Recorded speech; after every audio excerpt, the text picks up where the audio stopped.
Good evening, everyone, and thank you so much for joining us. My name is Becky Andrade, and I'm the Associate Executive Director at Milton Community Resource Center.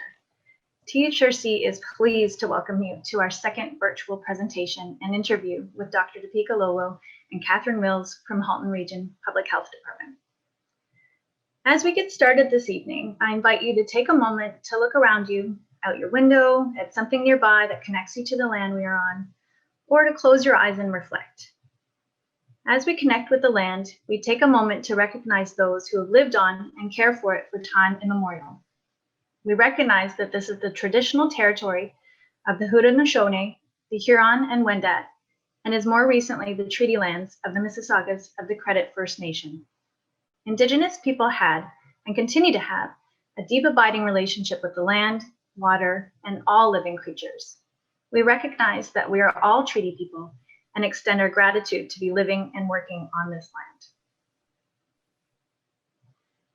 land. THRC continues to be responsive during these unprecedented times. We collaborate with the community and Halton Region using current research and resources to ensure up-to-date information is available. We've been recently offering educator connection sessions that have proven to be an incredible opportunity for our community to gather and utilize each other's knowledge, skills, and creativity for supports. We look forward to offering even more learning opportunities and supports, including mental health, equity, diversity, and inclusion supports, and much more. Before we get started this evening, just some reminders. This session is being recorded and will be available on THRC's website early next week. Participants have all been muted upon arrival. Over the past weeks, we've been collecting your questions, and the presentation this evening has been developed in response to those. There will be an opportunity at the end to ask further questions following the presentation. At that time, we will let you know that you can raise your hand to ask a question or type your question in the chat box, and we will get to your questions as best we can. Thank you again to Dr. Lobo and Catherine for joining us. And I would now like to take a minute to introduce Sandy Polinsky, Halton Region's Director of Children's Services, and I'll welcome her to offer her greetings.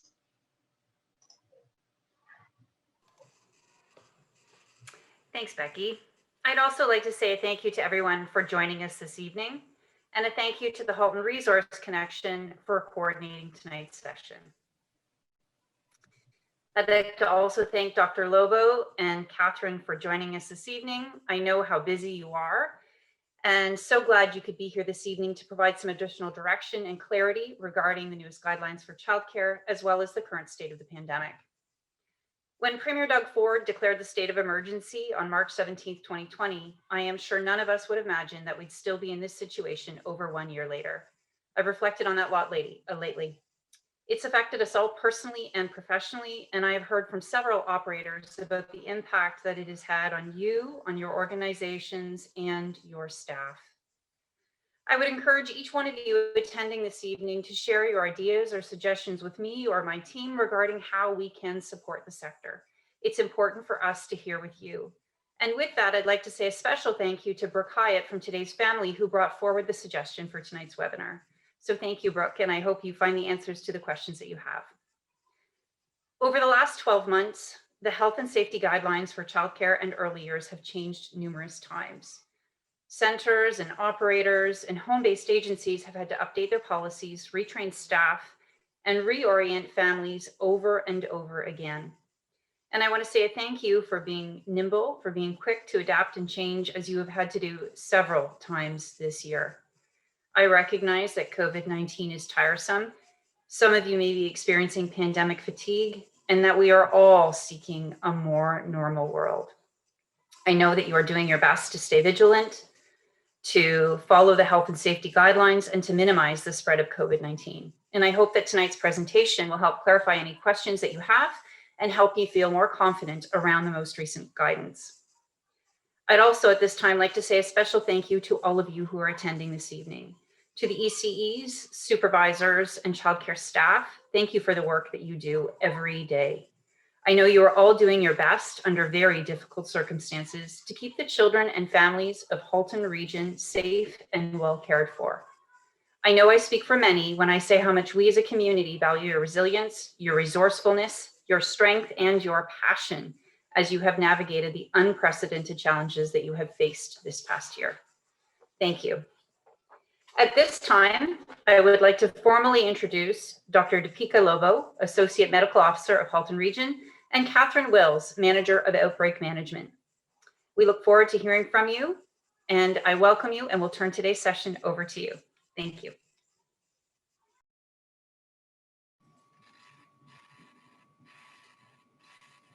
Thanks, Sandy. I'll just wait for the presentation to come up.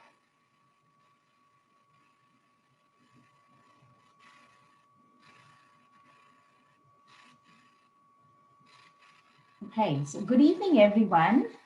Catherine and I are happy to be here to provide an update on COVID-19 and to answer any questions you have.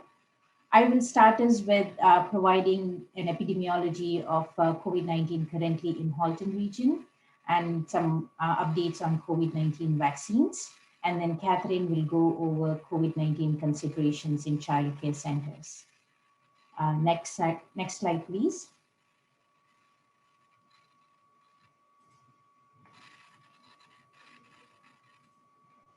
So this slide shows the weekly incidence rate of COVID-19 since the start of pandemic in Halton.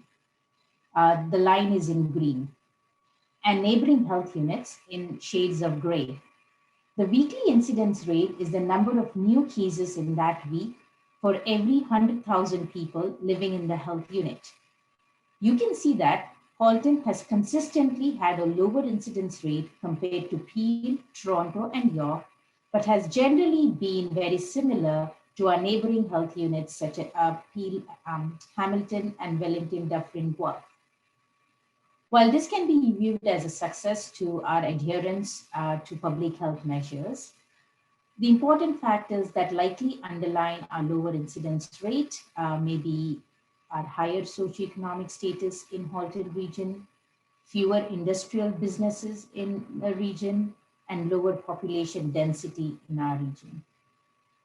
Despite having a lower incidence rate than surrounding areas, Halton's rate has remained above the threshold of 25 per 100,000 shown in the red line. And this is the threshold that is recommended by Science Advisory Table for implementing stringent public health measures. Moreover, there will always be the risk present while incidence rates remain high anywhere in the GTHA, given the close proximity of these health units and interactions between residents. Next slide, please. So as of March 22nd, Halton has seen over 10,000 cases of COVID-19.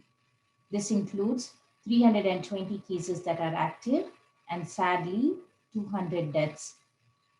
This graph shows the number of new cases per day broken down by whether they are known to be variant cases, which is shown in green, and the non-variant cases, which is shown in gray. This includes 383 variant cases that we were aware of until March 22nd. The 7-day rolling average for non-variant cases, shown in gray line, has mostly trended downwards if you look at the graph, after peaking in January.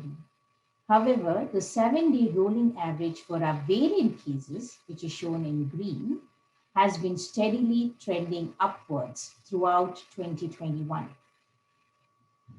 Please note the orange line, which indicates the most recent 7 days of data when variant cases are likely to be underestimated, because the results of mutation testings are usually not received several days after the initial COVID-19 positive test result. It is possible that the uptake you see in the gray line and the downturn you see in the green line for the most recent days is simply because some of the new cases from the most recent days have not yet been screened for the variant cases. The steady decrease in non-variant cases, accompanied by the steady increase in variant cases, has led to the situation being described as two pandemics. The individuals, so the traditional non-variant COVID pandemic, which seems to be under control, and the new pandemic of variant COVID-19, which is putting the province in the third wave, confirmed by Dr. David Williams. Next slide, please. So this slide further demonstrates how the percentage of new cases reported among Halton residents per week that are variant cases and has been trending upwards over time.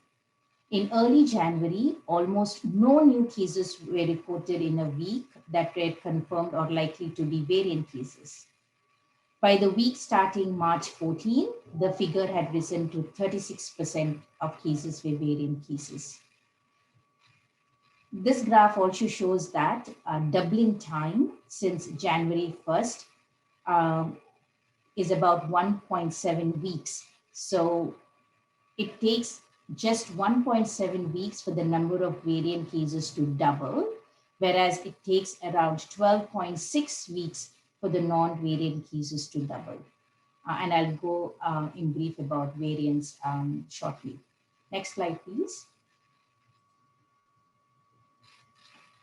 So thankfully, vaccination in long-term care homes and retirement homes are complete, and vaccination of residents aged 75 plus in the community has begun. So we have seen the benefits of the vaccination of residents in our community, and these were the residents that were at most risk for mortality from the pandemic. Consistent with this observation, we have seen that number of institutional outbreaks active on a given day, which is shown in green in this graph, have decreased.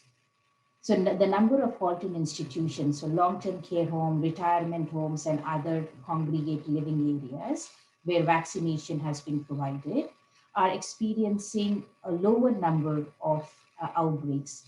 Earlier in the fall and winter, daily we used to have double digits of outbreak. But now, if you look at it, we have 1 or 2 outbreaks on a daily basis. However, if you look at the graph a little more closely, we continue to declare outbreak in workplaces, schools, and childcare centers. And some of them now have variant cases as well. Next slide, please. So what exactly is variants of concerns? So many viruses undergo mutations. It is one reason we take the flu shot every year, because the influenza vaccine, virus mutates often. Not all mutations of the viruses are worrisome. Some mutations of COVID-19 are concerning because some of the concerns we have are that these variants transmit faster, and we have seen this in our community. It is also possible that these variants can cause more severe disease, and that these variants will not be effective against the current vaccines that are available. These variants are transmitted in the same way as the regular or the wild type or the original COVID-19 vaccine. So the same level of PPE and IPAC measures also work for the variants of concern. Dr. Hamida Migani, Halton Region's Medical Officer of Health, periodically posts videos online. One of her videos provides an update on COVID-19 variants of concern. A link to the video is provided in this presentation that will be shared with you later today. And please take some time to watch these videos because they are very informative. Next slide, please. So currently, 4 COVID-19 vaccines have been approved by Health Canada. The Janssen vaccine is the first single-dose vaccine that has been approved for use in Canada. All available vaccines are effective against COVID-19, while the AstraZeneca and Janssen vaccine are somewhat lower effective compared to the mRNA vaccines that are the Pfizer and the Moderna vaccine. They are still quite effective, very effective, and they have shown to successfully reduce serious COVID-19 illness, including hospitalization and death. So as a point of reference, our annual flu vaccine is generally much lower effective than the AstraZeneca and Janssen vaccine, and we still take it every year on an annual basis. Vaccine distribution in Ontario is controlled by the provincial government. The province provides a certain allocation of vaccines to health units every week. Currently, only the Pfizer vaccine and the Moderna vaccine are available in Halton. The AstraZeneca vaccine and the Janssen vaccine are not currently available in Halton. However, we look forward to having them here available soon. Next slide, please. So, vaccine rollout for childcare staff. As you are likely aware, and I'm pleased to share with you, childcare staff are included in the phase 2 of the province's vaccine rollout strategy. This is important so that we can help to protect you and the children and families you care for. This recognizes that childcare is an essential service across the province. Discussions have already begun with Sandy Polinsky and her team for vaccine planning for childcare and early year staff. We are currently in the data collection phase and looking to better understand staffing numbers and locations. This will help us better plan our clinics and registrations to roll out the vaccine as effectively as possible. School board staff are also included in phase 2. So vaccines for childcare staff and school staff will very likely open up at the same time. Active discussions are also happening with the school boards as well. The plan is to start vaccinating this group by late April, but we hope that it can be sooner. As I'm sure you can imagine, a lot of planning is involved in setting up these clinics and the registration process. Not to mention, we need to be aware of vaccine supply as well. At this time, we do not anticipate any issues with vaccine supply. Getting a vaccine is not mandatory at this time, but is highly recommended for everyone. I would encourage all of you to read about vaccines approved by Health Canada, and it's available on our website, halton.ca. Also watch Dr. Meghani's videos on COVID-19 vaccine. Next slide, please. So many of the questions that we received from you were around the concerns around the increased vaccine interval. So I'll spend some time addressing this. As you know, the province announced that they would be implementing a key change to Ontario's COVID-19 vaccination program by extending the time interval between vaccine doses. So from 21 to 28 days, that was originally announced, to now 16 weeks. The province has based this decision on recent recommendations from the National Advisory Committee on Immunization, so NACI, and a lot of research that indicates the first dose of vaccine is highly effective against symptomatic disease and hospitalization. NACI recommends that, given the limited COVID-19 vaccine supply in our province at this time, we should maximize the number of individuals benefiting from the first dose of the vaccine by extending the interval of the second dose of the vaccine up to 16 weeks. Delaying the dose to 16 weeks allows more people to receive the protection from the first dose, which will increase our community level protection. And this will bring us closer to post-pandemic world. Next slide, please. So we know that it is concerning for people to learn that the second dose has been extended, but the fact is that the first dose of vaccine gives substantial protection within 2 to 3 weeks of receiving that dose. Clinical trials have shown that efficacy against symptomatic disease begins as early as 12 to 14 days after the first dose of the mRNA vaccine. Both vaccines showed an efficacy of 92% until the second dose was given. And in most of these trials, the second dose was given between 19 and 42 days. Real-world vaccine effectiveness data has supported good vaccine effectiveness up to 70 to 80% from a single dose of mRNA vaccine, and showing that sustained levels of immunity at the end of 2 months to 3 months. Published data from AstraZeneca clinical trials indicate that delaying the second dose to more than 12 weeks actually is more effective against creating a better immune response in the person. So the duration of protection from 1 or 2 doses of COVID-19 vaccine is currently unknown. Experience from other multi-dose vaccines that we have, like for example, the measles vaccine, hepatitis B vaccines, we know that single dose provides persistent immunization up to 6 months, provides immunity 6 months or longer.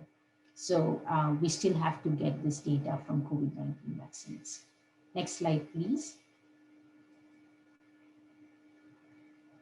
So a simplified example to show the benefits of delaying the second dose. So imagine we have 100 doses of vaccine and 100 people to vaccinate. We know that vaccine protection in the short term exceeds 80% protection with the first dose. So if you do not know how long protection lasts thereafter for either 1 or 2 doses, but we know that the risk of the pandemic is in the short term, and we know in the short term that immunity is great from vaccines. So as you can see from the illustration on the slide, providing a single dose to 100 people would leave 20 people unprotected, while providing half of the people with 2 doses will leave 55 people unprotected. So the rapid increase in community immunity is what we are looking for, because the more that we get the herd immunity faster, the more we get more people protected faster, the faster we can end the pandemic for all. Next slide, please. So side effects of COVID-19 vaccine. We all know that vaccines are safe, but there are rare cases where someone can have serious allergic reaction known as anaphylactic reaction, and it can occur when someone does not know what they are allergic to. So when this happens, all our clinics are equipped with staff who are able to manage an anaphylactic reaction in the clinic with an epinephrine shot. Common side effects have been reported in clinical trials for this vaccine. The most common symptoms reported in about more than 10% of the vaccine recipients include pain, redness, and swelling at injection site, tiredness, headache, muscle pain, chills, joint pain, and fever.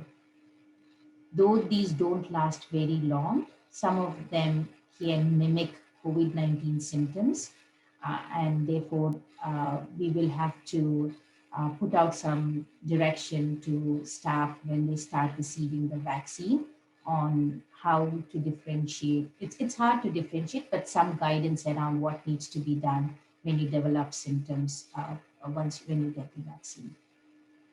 Next slide, please. So I'll end my presentation just by reminding everyone how COVID-19 is transmitted and why it is still important that we continue to follow IPAC measures. So COVID-19, to transmit COVID-19, there must be an infected person, we call the reservoir, who can spread the virus. The virus spreads by droplets from the infected person when the person coughs or sneezes. So the portal of exit is the mouth or the nose. These droplets then have to come in contact or settle on another individual who we call close contacts, who are within 2 meters of the distance of the infected person, because the droplets do not go beyond 2 meters. The contact then has to inhale these droplets, or these droplets settle into their eyes, the mucous membranes in their eyes, and it gets into their body, and then they get infected. So taking appropriate measures at any of these steps can prevent the spread. For example, if the infected person stays home when they are ill, they would not expose anybody. If the infected person wears a mask, then the chances of the droplets spreading further are much lower. If the contact remains at 2 feet, at 6 feet distance at all times, that's also safe. If the contact wears appropriate PPE at all times, then there is no way for the droplets to get in touch with their mucous membrane. If the contact practices good hand hygiene. It is also possible that the droplets from the infected person can settle on objects such as doorknobs, clothes, and other things. And when you or I touch these things and then touch our face and eyes, we can get infected. That is why good hand hygiene, washing hands multiple times a day, is very, very important. COVID-19 vaccines are new. We have sufficient evidence that the vaccines will protect the individual from getting severe disease. What we still do not know is that whether COVID-19 will prevent the person from getting disease completely. For example, it is still possible for someone that is immunized to get COVID-19 but not have severe disease, be asymptomatic, and still spread that disease to other people. And that is why even someone who receives the immunization needs to follow IPAC measures until we know with certainty that vaccines actually prevent someone from getting the vaccine and transmitting it. Vaccines, what we know of till today, are quite effective against the UK variant, the variant that we have most commonly seen in Halton region. However, we are not sure if it will work as effectively against other variants that we know of, the Brazilian variant and the South African variant. So that's another data that we are following and hoping we will have more news in the near future. So I will end my talk for now, and I will hand over to Catherine Wells to go over the COVID-19 consideration for childcare centers.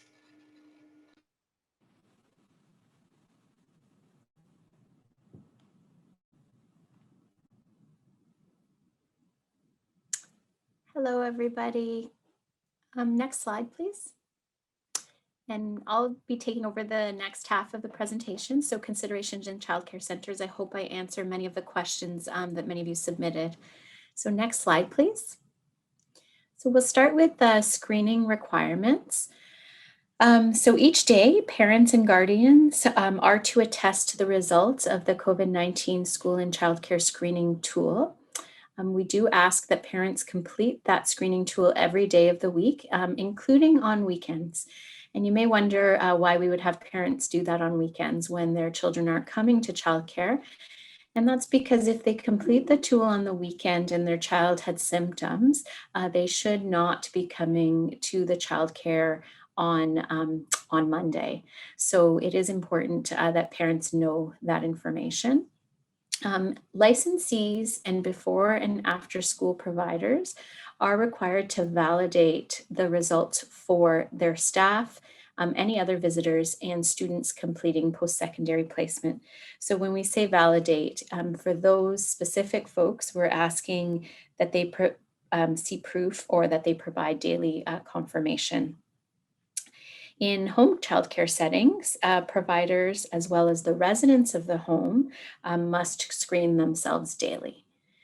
And once they've screened, we're asking that if the screen indicates their child should not go into care, that you do not permit entry to those advised to stay home. Next slide, please. We had a lot of questions about exclusion from childcare settings, and I know this can get a little confusing. So there's several scenarios where a staff or a child would be excluded from the childcare setting. The most obvious would be a staff or a child that has tested positive for COVID-19. They would be required to isolate for 10 days from when their symptoms began, or if they didn't have symptoms, it's 10 days from their positive test result. The second scenario is if they have been identified as a high-risk contact of a positive case. So any staff or child that has been identified as a high-risk contact must isolate for 14 days from either the date of the exposure to that high-risk contact or the exposure to the cohort that they are with. And so that's 14 days that they must isolate. Symptomatic staff or children are required to isolate, and they can return it to childcare if they show proof of a negative COVID-19 test, if they're not a high-risk contact. So they have no known epidemiological link, and if their symptoms are improving and no fever for the past 24 hours. Alternatively, they could get an alternative medical diagnosis, so you would require that from their physician, or they would have to isolate for 10 days if they were symptomatic. Asymptomatic staff or children that are household contacts of somebody that's symptomatic. So let me break that one down a little bit to you. The easiest example are siblings. You may have a sibling in the toddler room who is symptomatic. So in scenario 3, they would be required to not come into your childcare center. Their sibling, maybe a baby in the infant room, would not be permitted in the center either until they had their sibling had a negative test or an alternative diagnosis, or it had been 10 days.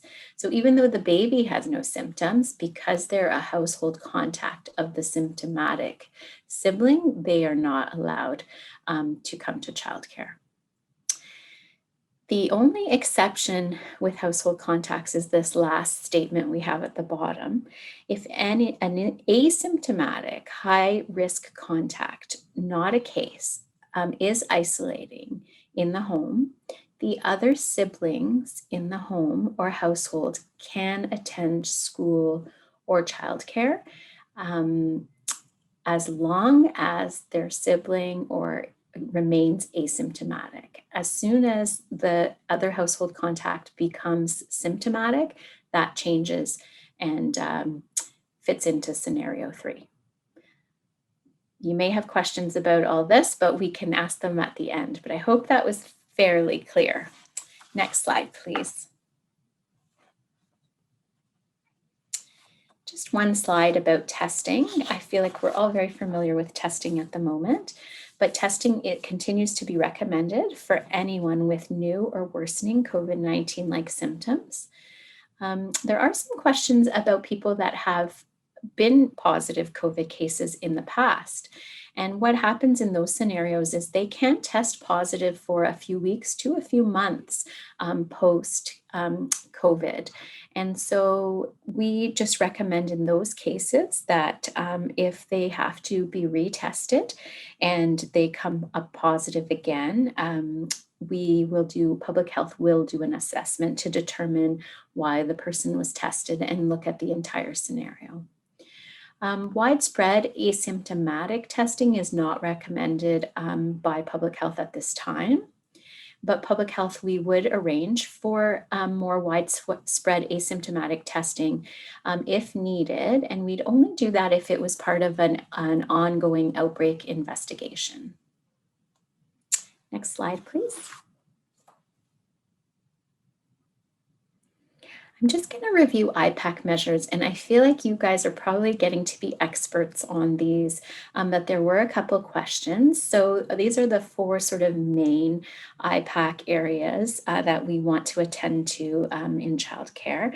The first one is all about staff personal protective equipment. So wearing personal protective equipment at all times, including while outdoors, is very important for staff, and that includes a medical mask and eye protection, so goggles and or face shield. Next, I'll speak about distancing. So I know we're all experts at this now. Maintaining a distance of 6 feet or 2 meters between staff at all times is very important as well. We know that working with young children, it will be difficult and not even recommended to maintain that kind of distance from young children. There are different activities that can be done to try to encourage some distance, the children between themselves. So things like taping areas off on carpets or using different visual cues. So children try to maintain some distance wherever possible. Also preparing separate kits for children so they're not having to get close to each other to share things. There's just some examples. Cohorting, number 3, I will have to say is probably the most important IPAC measure that you could be implementing within your childcare setting. Because we know that physical distancing is such a challenge with young children. So to limit the spread, staff should really limit their work to one classroom. So it becomes children and educators together. They form one group, and that's their cohort. And they avoid interacting with other groups of children and staff. Staff should really work at one location. Supervisors and their designates should limit their movement between rooms. Supply teachers should try to stay part of one group only, and changes to the groups should be minimized wherever possible. And covering off of staff should be avoided. It can happen due to the shorter duration of coverage that happens, but you should try to maintain physical distancing when you are doing covering off. And moving on to hygiene and cleaning and disinfecting. So for hygiene, again, performing proper hand washing, including helping children with their hand washing, incorporating additional hand washing opportunities into the daily schedule is very important. Using an alcohol-based sanitizer with 60 to 90% alcohol when hand washing is not possible, coughing and sneezing into your sleeve or a tissue, and obviously avoiding touching your eyes, nose, or mouth. For cleaning and disinfecting, ensuring that the childcare premises is thoroughly cleaned every day, ensuring that toys at the center are made of materials that can be cleaned and disinfected. And for those that are not easily cleaned, things such as paper books and plush toys, there are different things you can do, creating packages that only one individual child will use, or setting them aside for a certain length of time before you bring them back out again. Also increasing the frequency of cleaning high-touch surfaces, a minimum of twice a day. And only using disinfectants with a drug identification number, also ensuring that they have that disinfectant has not expired is important. Just a note on outdoor play structures, we have new guidance that those are not required to be cleaned and disinfected unless it's visibly soiled or dirty. So next slide, please. Just a quick note on non-medical masks. We do take into consideration when doing risk assessments the mask that was worn. So cloth or non-medical masks are worn as a method of source protection for COVID-19. And they don't necessarily provide personal protection for COVID-19. They will reduce some of the risk, but in your staff day-to-day life, we do recommend a medical mask. Next slide, please. Moving on a little bit about case and contact management. So what happens when there is a confirmed case of COVID-19 from your childcare setting, whether it's a staff or a child that attends your setting? The first thing that happens is a case investigation happens. A case investigator completes the full case management with the confirmed case. And that happens at the public health unit where that individual resides. So even though your childcare centers are in Halton, you may have staff that live in Peel or Hamilton or other health units, and their local health unit will follow up with them to do their case management. And then they notify us at Halton that this individual either attends the childcare or works at the childcare. So once we are notified, Halton Region Public Health will complete a risk assessment to determine what the next steps for your child care center will be. We do that risk assessment in partnership with the center, whether that's with the operator or staff on site, to determine all the high risk exposures for the staff and the children. This is where cohorting comes back up and becomes very important. If cohorting was not maintained, the risk assessment will identify many or multiple affected students and staff members, and you'll have more people off and asked to isolate at home. Upon completion of the risk assessment, Halton Region Public Health will provide the childcare center a high-risk letter to send out to all children and staff that we've deemed as high-risk contacts, as well as a general exposure letter that we ask you to distribute to your entire childcare community as you see fit. You will need to provide the list of the students that we've identified as high-risk contacts back to us, as well as the staff that we've determined to be high-risk contacts. Next slide, please. This is just a chart, and I won't go through it in detail, that we use. It's our risk assessment. It is based off our Ministry of Health's management of cases and contacts of COVID-19 in Ontario. So that is our provincial guidance.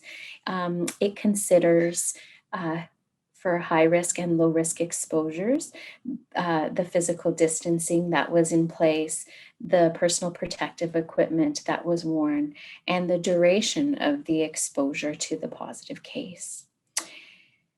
As you'll see in the early learning and childcare sector, and we've talked about already, physical distancing with children is difficult to maintain, and as such, staff rarely are considered to have low risk exposures.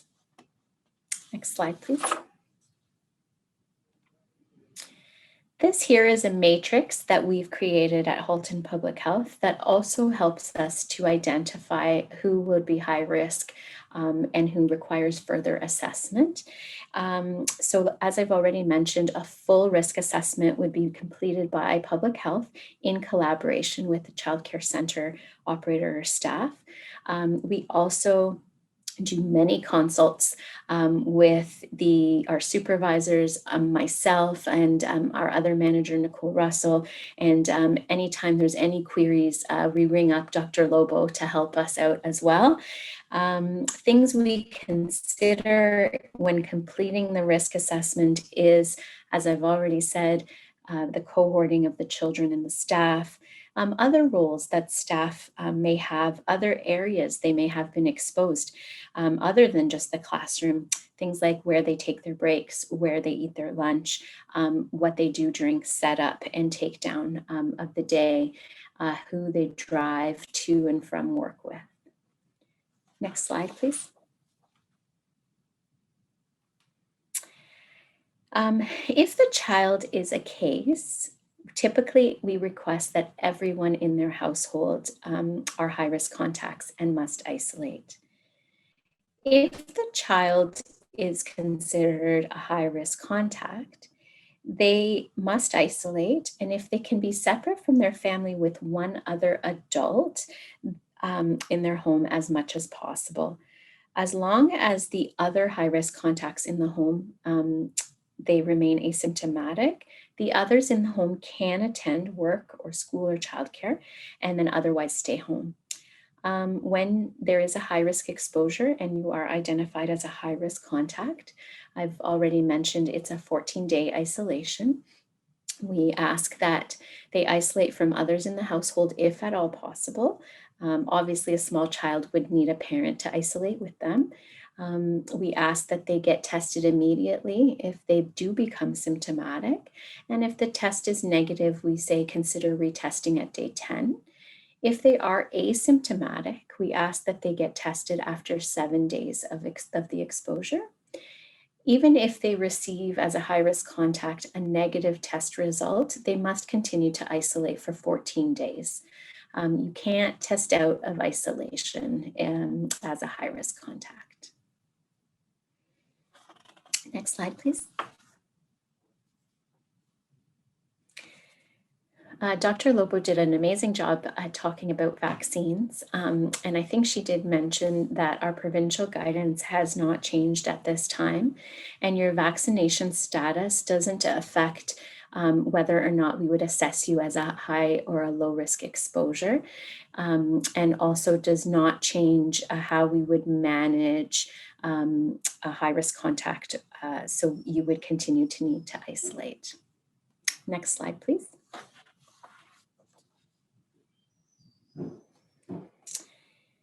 So you may have heard about an outbreak being declared, and Dr. Lobo showed a slide about outbreaks declared in schools and childcare. And what that means is that within a 14-day period, we've seen 2 or more confirmed cases of COVID-19, whether they're in children or staff or providers or visitors. And we can confidently say that there is an epidemiological link, where what we're saying is that at least one case could have reasonably acquired COVID-19 in the childcare setting. When we declare an outbreak, we will send you an outbreak declaration letter. We will follow up with you regularly over the 14 days of the outbreak to check in to see if there's any more symptomatic cases, any positive cases that you've heard about, to keep a close eye on that outbreak. We also will schedule an IPAC visit with one of our public health inspectors. Public health inspectors are required by law to inspect childcare centers, and they will come out and review all your IPAC measures and ensure everything is in place. As I had mentioned previously, cases are followed by the public health unit in which they reside. So sometimes it is possible that you, as a childcare operator or an employee in a childcare center, will become aware of 1 or more cases at your facility before we have been notified. Next slide, please. So this just leads us into the next piece, which is what is your role then when you're informed of a case in your center? So just at the end of March, we launched our online reporting tool for schools and childcares. You'll see the link at the bottom. And as Dr. Lobo mentioned, we will be providing access to the slides, so you will have access to that link. Childcare center operators can report either a child case by using that online reporting tool, or if you're having any trouble with it, you can definitely call 311 and just state you're reporting a positive case. Childcare center staff can self-report using the online reporting tool. And by providing this information to us, it facilitates a more prompt dismissal of any impacted cohorts or high-risk contacts, because we're not waiting to hear from the other public health unit about the positive case. Next slide, please.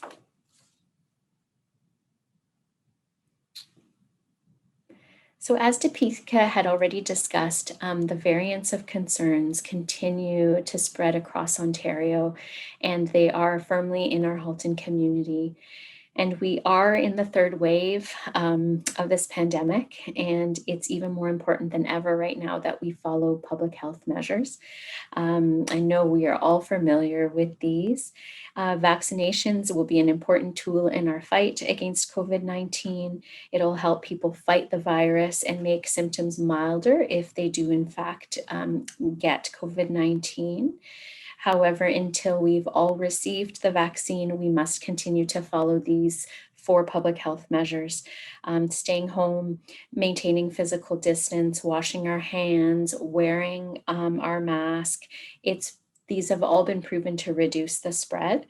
And I just want to emphasize that it's essential for us to remain vigilant and continue to do our part to keep our communities safe. Thank you so much for your time today. And I think the last slide is just a question slide. Thank you so much, Dr. Lobo and Catherine. You've provided an excellent overview of the current public health requirements, and many of our questions have been answered throughout your presentation. As we know, we have some additional questions that came in over the past weeks, and we'll be going through some of those in hopes that you can address those as well. So to start, looking at screening and exclusions, we have a question. Are centers still allowed to open with known positive cases? Maybe I can try and answer that. So just to understand the question, I think the question is, if we know that there is a positive case in a center, why is the center being left to be open? This is something I say again and again to many people, that the risk is not in the place. Any place you go, the place does not give you the virus. The risk is from the people you meet in the place.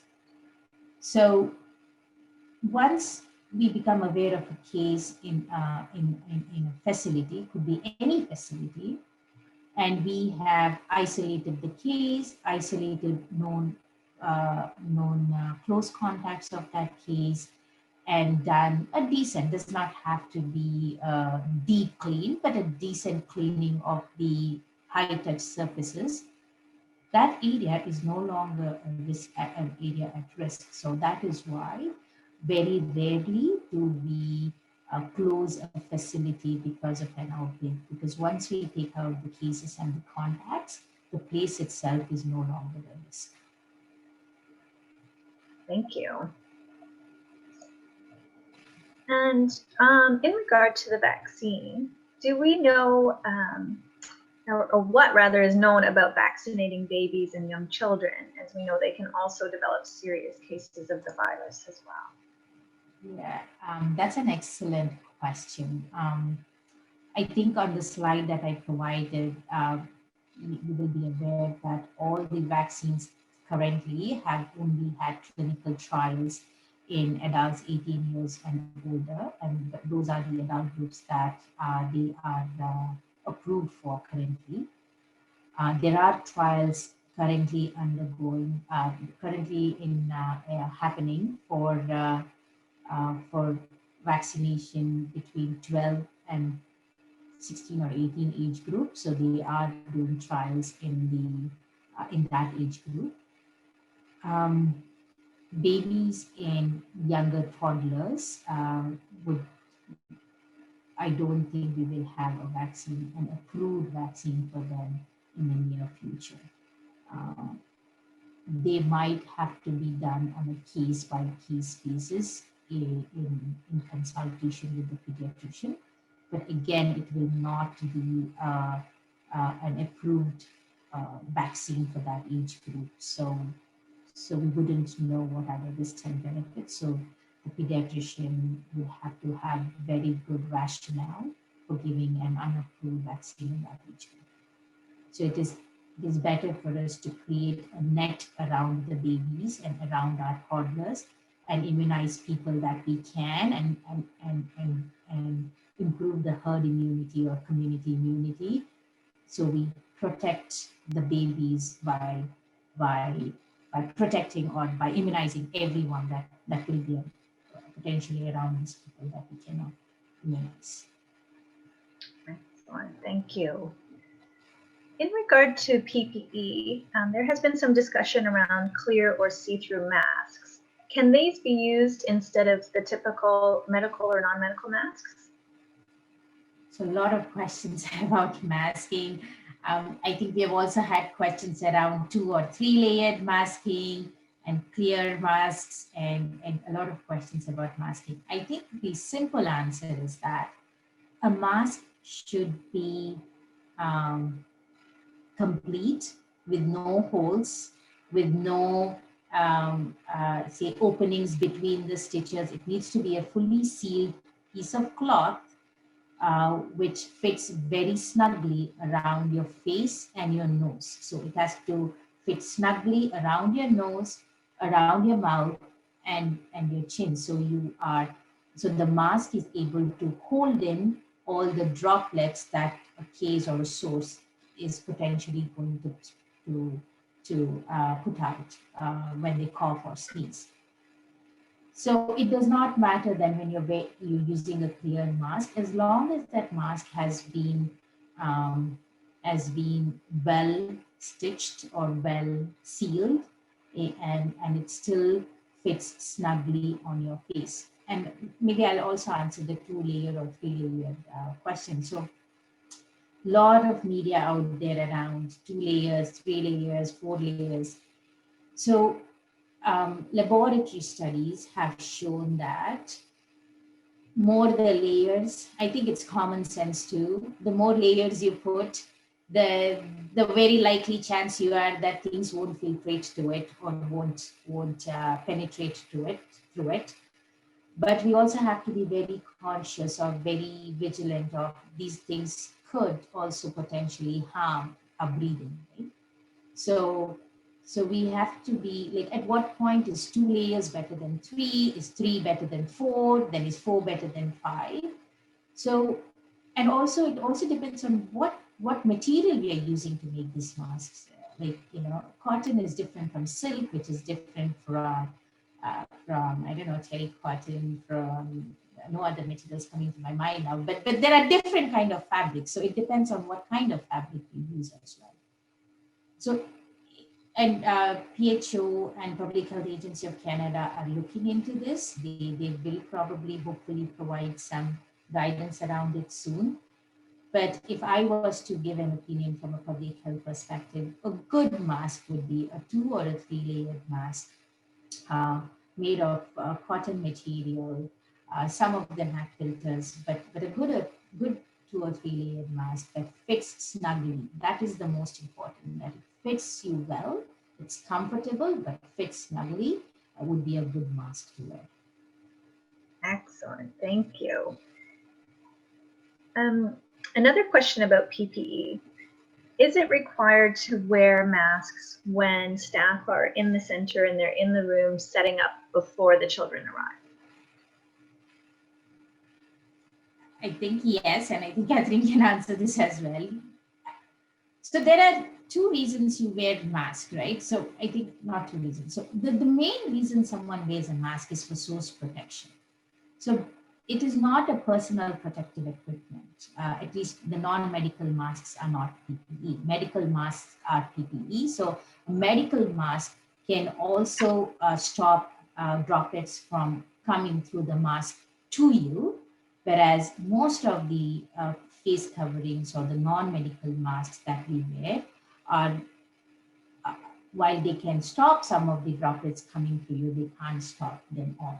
But mainly we wear them as source protection. So when you are coughing and when you are sneezing, those droplets don't fall into the environment and don't come into contact with other people. So when you are in your room, but you are potentially coming in touch with toys and tables and chairs that the kids are going to come and then touch and be part of, wearing a mask would be important from that point of view, that you're not coughing and sneezing into these objects. you don't have to wear a mask because you're not potentially in contact with someone else. So you're not putting someone else in danger, but because you are in a room that is going to be used by little kids coming in, it would be beneficial to wear a mask so that you're not spreading your droplets onto those objects. Okay, thank you. Okay, our next question is about cohorts. And I believe, Catherine, you did touch on this in your presentation. If there is a positive case in a cohort, is it wise to give heads up to any other cohorts in the center? Perhaps there's a sibling connection, or is it more likely to cause harm by offering that information? So it's a good question. So we've had principals, operators reach out to us, identifying cases and wanting to react right in the moment, dismiss people, call all the parents. And although we appreciate the enthusiasm and the help that they're trying to provide, sometimes that does cause some more confusion, because we do need to do our assessment. And there are scenarios where you might have a child that's positive, but there was actually no exposure in your setting. And so we wouldn't have any high risk contacts, and you wouldn't have anyone that you would exclude from the center. So we have that happen every day, where there's positive cases, but there's no actual exposure when they were transmitting the virus during their period of communicability. So that's the piece of the assessment that you have to sort of just hang on for. We will assess the other cohorts, so they don't have to be dismissed. Like the siblings cohort would not necessarily be dismissed unless that sibling was actually positive and was at the center during their period of communicability. So sometimes alerting other cohorts and those parents just creates more panic or worry, where if you just hang on and wait for our discussion and assessment, we'll let you know exactly who to notify. Excellent, thank you. And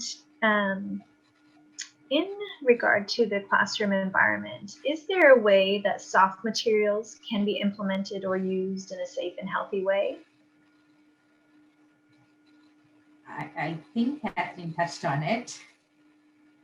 So yeah, go ahead, Catherine. So one of the examples that I gave was to have certain soft materials that are set for each individual child, so that they aren't shared among children, but they're in Ziploc bags, and that's Johnny's and Susie's, and they each have their own.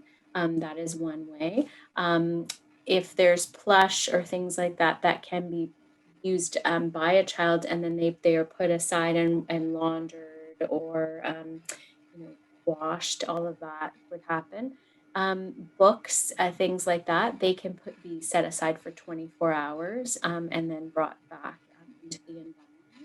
And then anything else that can withstand should be disinfected in between use with each child.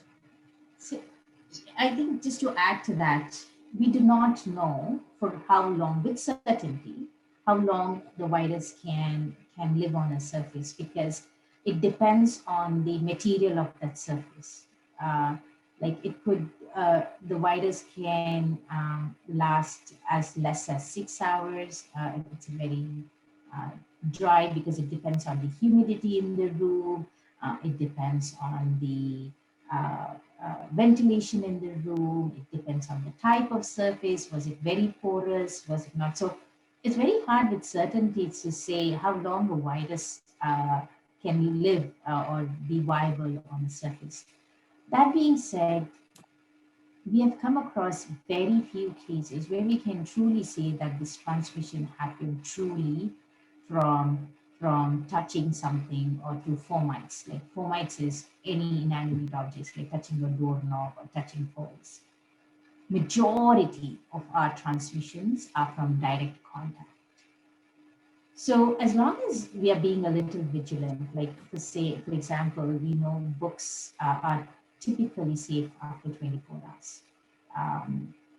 because that being said, we're talking about childcare centers, so they are more likely to lick their books, and their books are to be more with plastic than in elementary schools where it's unlikely a grade 8 would lick their books. So I think taking that into consideration would help you understand what kind of disinfection or what kind of cleaning or how long.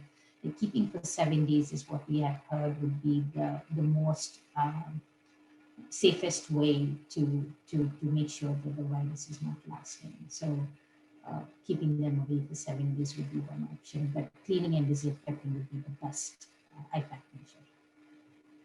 Perfect, thank you.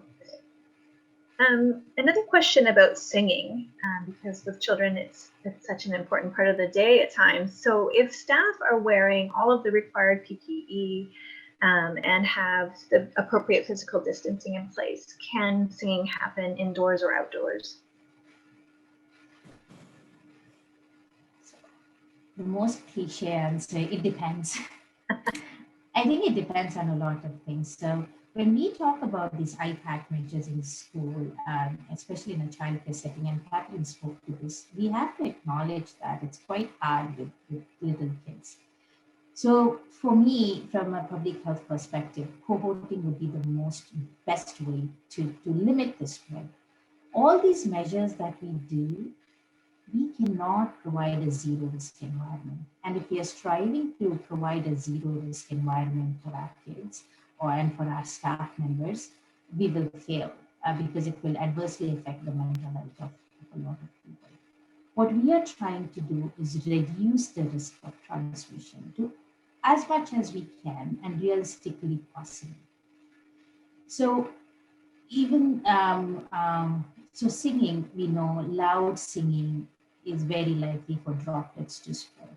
So if you're in a big enough room with a few enough people, then keeping the kids at a relatively good distance and singing would be a good option. Going outdoors and spreading out and singing, the risk outdoors is much lower than the risk indoors because of open space, is also an acceptable option.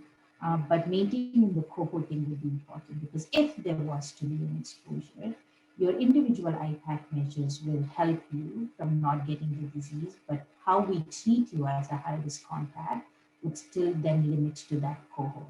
So I think with some relatively good measures, you could have singing, you could have group activity within your cohort. Excellent, thank you. I've had another question come in wondering what educators should do if they have a child who's experiencing a runny nose, probably due to being outdoors, especially when it's cold outside. Okay, that's let me try and answer it. So it's very hard, I think, and I've said this to my team as well. The pandemic has made us question everything. You know, common sense has stopped being very common, and people are expecting everything to be in black and white. Like, if you have a runny nose, it's COVID, go get tested. And it's very hard sometimes to put everything in black and white without understanding the context of where this person is. Whatever we have provided are guidances, are guidelines for how, like I said, you can minimize the risk for spreading or for introducing COVID into your facility. But it does not replace what you know about the child. You are with the child. If the child is otherwise fine and has just a runny nose from being outside, and you know that there is an alternate cause for the runny nose, then the risk is very low that the child has COVID. Is the risk zero? No, nobody can say. So the children could have been asymptomatic. But if you have used some kind of a risk assessment of your own to say, okay, the child was outdoors, was cold outside, Many of us come indoors and then have a runny nose. So it's unlikely that the child was COVID. If a child was crying excessively and then vomited, there was an alternate explanation for that child to vomit. So it's unlikely going to be COVID. Yes, the guidance document says vomiting, very likely COVID, runny nose, very likely COVID, fever, very likely COVID. But if you have an alternate explanation for the child's symptom and you know the child, sometimes some symptoms are common for that child and long lasting for that child, like someone with bronchitis would have coughed for a long time. So use your common sense approach. Don't question everything just because of COVID. What guidance we are always there to guide you, but we have provided guidance documents to help you to minimize that risk and understand but understand that not everything can be put in black and white. And just because everything is in black and white doesn't mean you do not put what context it is in and apply it as needed. Thank you. Our next question does touch a little bit on guidance and the difference that can appear between regions. And particularly this question is about the isolation periods for high-risk exposure cases and how there can be differences, especially in the GTA. Are you able to comment on that at all? On why there might be differences between regions in isolation periods? Catherine, you can jump in anytime. So there are no differences. I think the question was is the question related to that high risk contacts in Halton their siblings can go to school? I think that's the difference. Okay, let's try and answer it this way, and then if they have not captured it, maybe they can ask it again. So if someone is symptomatic, they have to isolate for 10 days from symptom onset date. If someone tests positive, they have to isolate for 10 days from their positive test result if they do not have symptoms. If someone has been identified as a high-risk contact, they have to isolate for 14 days. And if that high-risk contact develops symptoms during their isolation period, then the 10 days would start again from their symptom onset date. So someone with symptoms and someone is a case 10 days, a high-risk contact is 14 days, and this is standard practice across Ontario. What sometimes people have confusion around is a high-risk contact is isolating in the home. How long should others be isolating for? So if a high-risk contact is isolating in your home and that high-risk contact remains asymptomatic, others in the home can go out to work and to school. If the high-risk contact becomes a case, if they develop symptoms and they test positive or they develop symptoms, then others in the home become high-risk contacts and they would have to isolate for 14 days.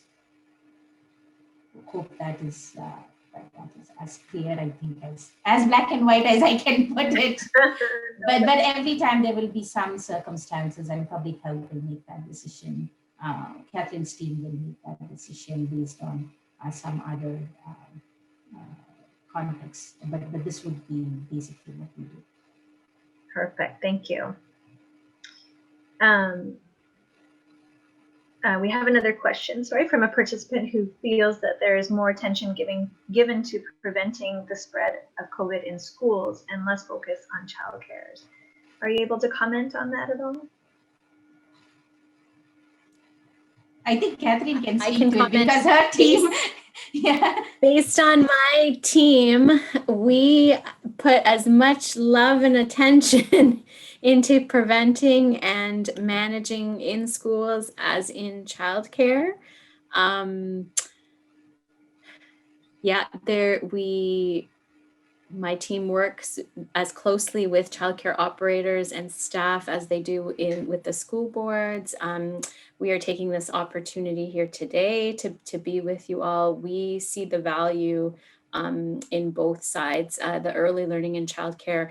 That's the history that I come from. I am not a communicable disease expert. My base position is in the early years. That is the work that I love. I was the chair of the Early Years Mental Health Committee, and that is the work that we are passionate about. So I apologize if it feels that way. Maybe in the news and the media, there might be, because there's maybe more students in school. They're a louder group, maybe, or I'm not sure, Yeah. but that is not our perception or the way that we feel. I don't Not know from public health, for no, sure. not from our perspective. Right, exactly. Okay, just two final questions for this group, and then I will ask Sandy to join us, as we have a couple more that I think she can respond to. The final two questions I'll group together and let you respond at once. Can you get COVID more than once, and will your body go back to normal after getting COVID? So yeah, let me see how I can answer this one. Can I get COVID more than once? It's possible, though it's not common. It's not something that commonly happens. We do have rare cases where we have seen reinfection, and we have also had evidence of reinfection with variant cases. So someone had COVID, has recovered, and then down the line gets positive again and gets tested with a variant. But these are not common scenarios. They are very rare. I think less than 1% of our cases, even less than that, that I'm aware of. But that being said, someone positive can test positive for intermittently test positive. So that is what makes it very hard, because the test is a good test, but there is no test that is 100% great, right? The test has its own limitations. It has if someone is symptomatic, it has a higher sensitivity than someone who's asymptomatic. It tests for a dead virus in the body, so it can depends on what time of the day it was tested or when it was tested, because we have seen positive cases test positive, then have two negative tests, then have a positive test. But when we look at the context, right, when we look at what exposures they would have had, we look at something called CT values that help us understand the test a little better. Most of the time, we do realize that it is a V positive, that it was from a previous infection that the person was shedding it. But we cannot say it every time. It's not possible to say with certainty that it is a V positive. There are instances where it could be a reinfection, and most of the times the reinfection has been with the variant. So it's possible. It's not very common, but it can happen. Thank you. Okay. Oh, and the second question was, does your body go back to normal, Deepika? Okay, I forgot that one. Fortunately, yes. For majority of the people, the infection is mild. So that is why we have so many asymptomatic people. Majority of them will not even know that they have COVID. So for majority of the people, it is a mild sore throat, it is a mild cold, does not really affect them at all. But there is a group of people who it could be very sick, and their body may never go back to being normal. If you look in the media, if you can see, this is the long COVID, or they say long-term consequences of COVID. They're not common, but it can happen. So it does not happen for majority of the people, but we have seen people die with COVID. We have seen people have a lot of complications and requiring ICU level care. So that is the part of COVID we do not know who can get that severe disease. But generally speaking, a healthy young adult does not normally have long-term consequences. Right. Thank you. Okay, I'd like to invite Sandy to join us as we have a few more questions that we think you might be able to respond to. Thanks, Becky. you. So first, Sandy, wondering about screening and exclusions. Do childcare centers need to actively screen at the door? And if so, do they need confirmation or a documented record of the provincial screening from parents? Thanks, Becky. I think Catherine spoke to this actually during her presentation and mentioned that operators should confirm with families that they have done the screening prior to arrival and that the child has passed the screen.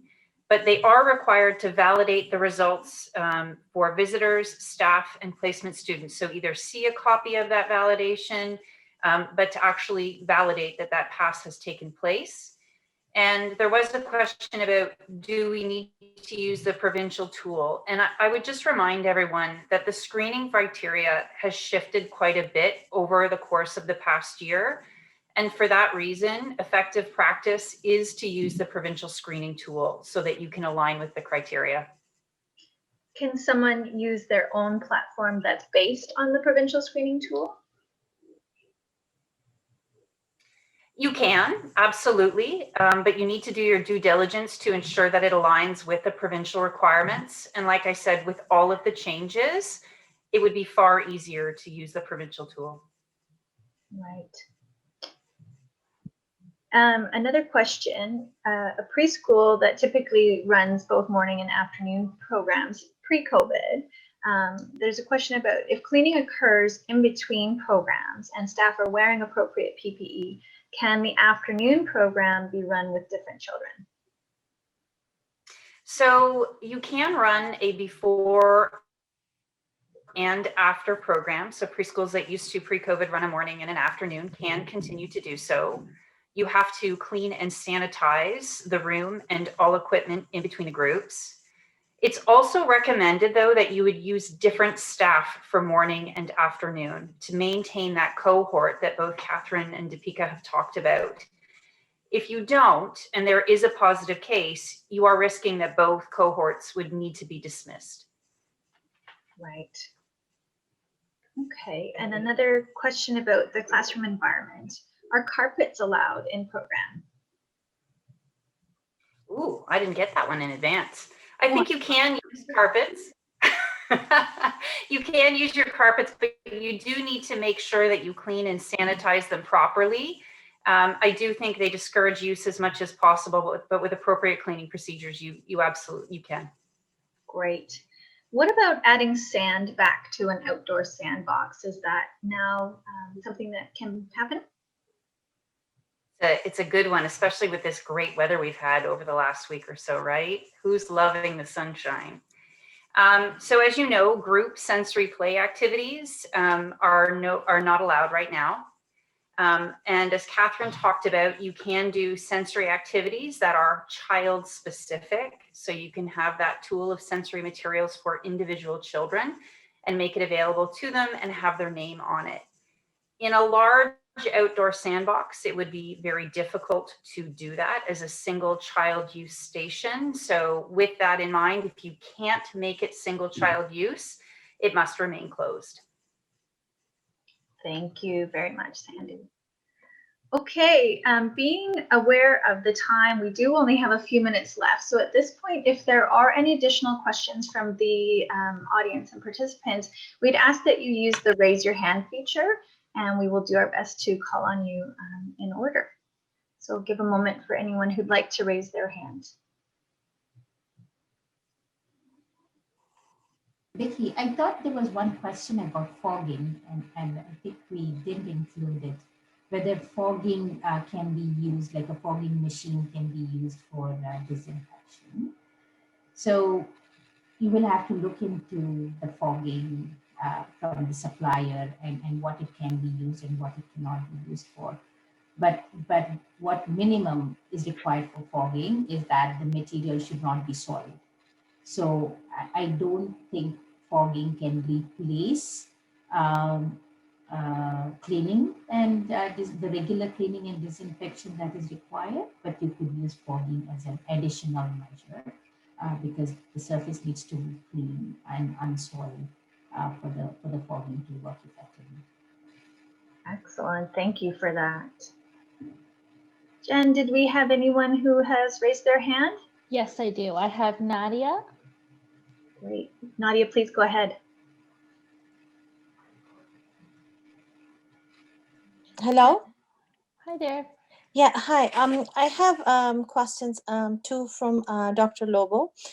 So is in terms of isolation, is the isolation from the day of exposure or from the day the family will go for the COVID testing?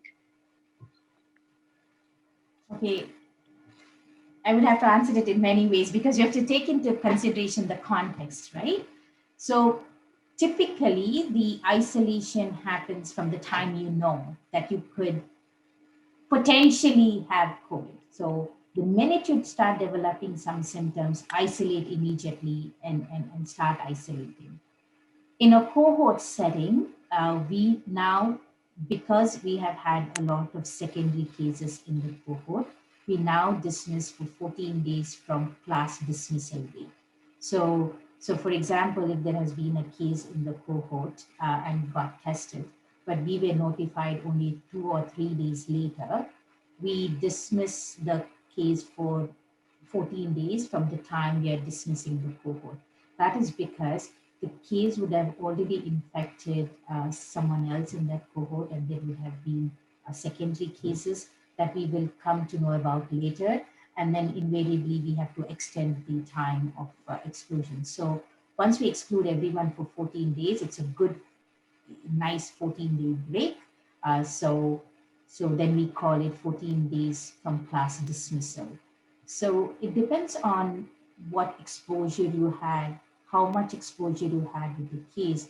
If you're having ongoing exposure with the case, like in a household, and the case is not able to isolate from you, you would have to isolate for 14 days after the case has finished their 10 days of isolation. So public health makes a lot of assessments into the context you're living with, the context that you are exposed to determine when you start your isolation group. Okay, thank you. I just have one more in regards to the use of masks, and that's again with from Dr. Lobo. So as you know that we are using mask in our childcare setting, and with using the mask throughout the day, the sneezing does happen because you can feel allergic to the mask or something. I just need to know the proper way to discard that mask. Does it go in the garbage? Should we put it in a bag first and then discard? Like we just always wonder what's the proper way to discard a mask in which a staff sneeze or you sneeze. See, we never even addressed this, but an excellent question. It's usually addressed in the donning and doffing videos that we have online because there is a particular way of taking out your mask as well. Never touch it in the center. Always take it off using the sides below around your ears. Put it in a Ziploc and then discard it. So that nobody else can come into contact with it. That would be the most ideal way to discard it. If you don't have a Ziploc, put it in a plastic bag, tie it up, or put it in a paper bag, tie it up, just so that nobody else comes into direct contact with it. Would be the best way to discard it, and immediately perform hand hygiene and put on your next mask. Okay, thank you so much. Can I ask one more from Catherine? Sure, Nadia. I'm just going to mention briefly, I know not everyone will be able to stay on, so I do want to mention for those that do have to head out, there will be a survey coming out shortly, and please do keep an eye out to provide us your feedback. I will have some other reminders as we wrap up, but Nadia, I'll let you go ahead first. Okay, thanks. So in terms of outdoor cleaning, Catherine mentioned that it is not required to be clean if it's not visibly soiled. I just want to clear that. Is it just the equipment or is it about the outdoor toys as well? Just the equipment. the main playground equipment that's outdoors. I would say the outdoor toys, balls, tricycles, those kinds of things, you would want to disinfect between children using those. Okay, thank you so much. Thank you, Nadia. Jen, we have another hand raised, I believe. Yes, we do. Jaspreet,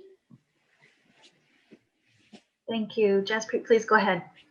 Hi there. Thank you for providing first this helpful video. I have a question if you guys can help me.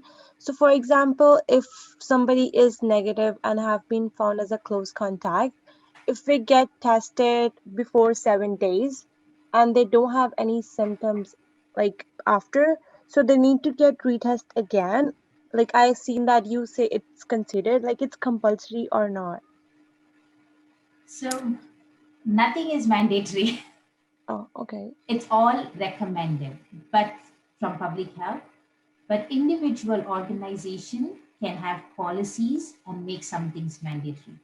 I know of a lot of workplaces that require a negative test before they come back. So there could be individual facility policies that would require a negative test, that would require you to do some things.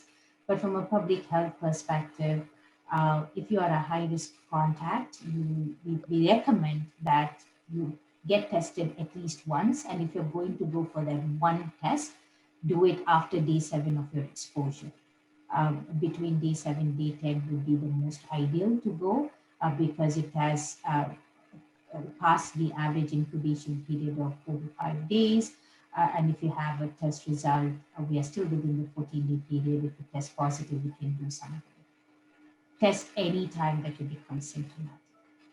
But if you become symptomatic and get tested in the early part, say in day 2 or day 3, and you're negative, we recommend you get tested again at day 10, just because sometimes early in the disease, the test can come back negative.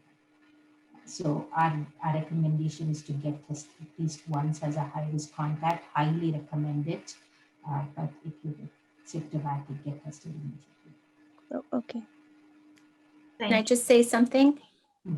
Dr. Lobo said nothing is mandatory, but if you're a high risk contact, it's mandatory that you isolate. That's mandatory. The It's testing and the vaccine. testing. Yeah. The testing is not that. Yeah, if you're a case, you have to isolate. And yes, you are, and a high risk contact. That's under the Section 22 class order that Dr. that Hamida Megani has written. It's a class order. Thanks, Catherine. Thanks for clarifying that. Great. Jen, I think we have one final hand raised. we actually have 2 more hands. Two Sorry. more hands. Yep. Sandrine. Sandrine, please go ahead. Hi, good evening, ladies. Thank you very much. Extremely informative. So I have a question. Dr. Lobo, you said that if you previously had COVID, it's very unlikely, right? It's less than 1% that you would get it again, but they're not sure about variants. So we had a situation where the older sibling attends our school, our Montessori school, and the younger sibling was in a daycare. The whole family got COVID in January. Last week, the younger sibling had a runny nose and he had to go get tested. So they isolated the older sibling. So she did not come to school, which was really diligent, and we really appreciated that from the parents. But if someone has tested positive, should they, and they're not a high risk, should they be isolating? Should the older sibling, or any sibling, be isolating if the other child has a runny nose? Yes, so the screening is the same. So if someone has new symptoms or worsening symptoms of COVID-19, have to get tested until they have been either confirmed by public health to be a V positive or a new infection. Then others in the household would also have to to isolate it. Okay. Because while it is not common to get reinfected, we know that it is possible. It's possible. So we have to rule it out. Okay, perfect. Okay, I have a really silly question. I don't know if you have time for it, but I'm just wondering about, it's spring and we do a lot of chick hatching, and I don't know if that's your department or if we should be speaking to someone else in public health about it, but every year we do chick hatching, and we also have a school guinea pig that hasn't gone into the school. But what's the, is it like completely off for this year with COVID? Like if we were to do the chick hatching, obviously the children would not be manipulating. They never do anyways. They would not be handling the pets, or the chicks, but what is the policy? Because it doesn't seem to, I couldn't find any directives on that. Do you have any insight, or is that somebody else's department? Andreen, did you send that question in advance? I Did you email that in? Yeah. Excellent. So I've asked Ruth Ann to share that with my team. We're Okay. just going to confirm with the Ministry of Education, and we'll follow up with you directly on that one. Okay. Yeah. Thank you. I will You're welcome. refrain from answering because sometimes public health directive and policy directive are different. So from a public health perspective, we say as long as IPAC is maintained, most activities can happen, but then organizations need to have policies to standardize practice. So I absolutely. would refer that to the policy decision. Yeah. Thank you. It's just, so much has been taken away from the children. So if we can bring that little spark, it's something simple, but obviously safety precedes all that. So thank you. Sandrine. We have one final question, and I will ask that we can hopefully keep it brief. I know we have gone over time, and I do appreciate everyone hanging in here. So if it's a brief question, I will let Lori join in now, and then we will wrap up. Thank you. Okay, Laura, you're ready. Lori, did you have a question? Sorry, I didn't unmute. I was wondering if you can describe for me or explain for me the results of having something inconclusive. So the results were inconclusive. What does that mean? And what would that mean for childcare when we're hearing that result? So the result usually comes back as indeterminate. That is the term that laboratories use, that the result is indeterminate. So they cannot conclusively say that COVID was not present, or they cannot conclusively say that COVID was present. It tested as somewhat could be, could not be. So such a test result, Kathleen's team gets it, we would say we treat it as a probable case.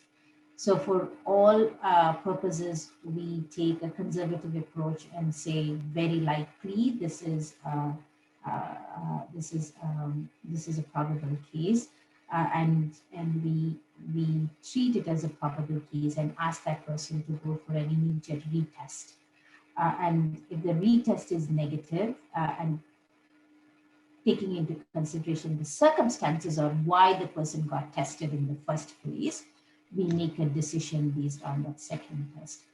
So if someone was a high-risk contact, very likely to have come in contact with someone, has a household contact of someone, and has had 2 indeterminate test results, we still would keep that case as a probable case and just treat it as a probable case all along. But someone has never had a high-risk exposure, was not even symptomatic, got tested as part of some surveillance testing that does happen every now and then, and has an indeterminate test result, then we just ask that particular person to isolate. We do not necessarily do contact management, and we say get retested again, and then depending on the retest result, we follow. So taking into context of why that person got tested in the first place becomes very important when we are dealing with the re-positives and indeterminate test results. Thank you very much. All right. Thank you, everyone. So big thank you, Dr. Lobo, Catherine, Sandy, and everyone for joining us this evening. As I mentioned, a survey will be sent out, so we would really look forward to your feedback. It does help us guide future sessions. We also want to thank our administrative support, Jen, Ruthann, and Jessica in the background. Thank you so much for your help this evening. A reminder to keep an eye on the THRC website. We're always updating and providing additional information and resources there. And again, thank you all for joining us this evening. Have a great night.